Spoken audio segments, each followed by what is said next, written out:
to announce you that an asteroid is going to hit the Earth. We have here Dr. Holt from NASA and Dr. Gomez from ESA. Please tell us more.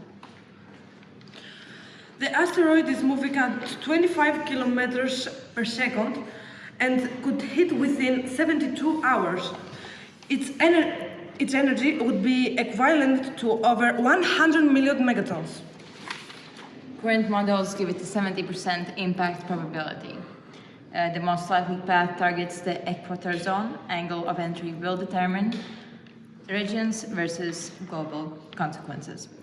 People want to know, can we take action against it?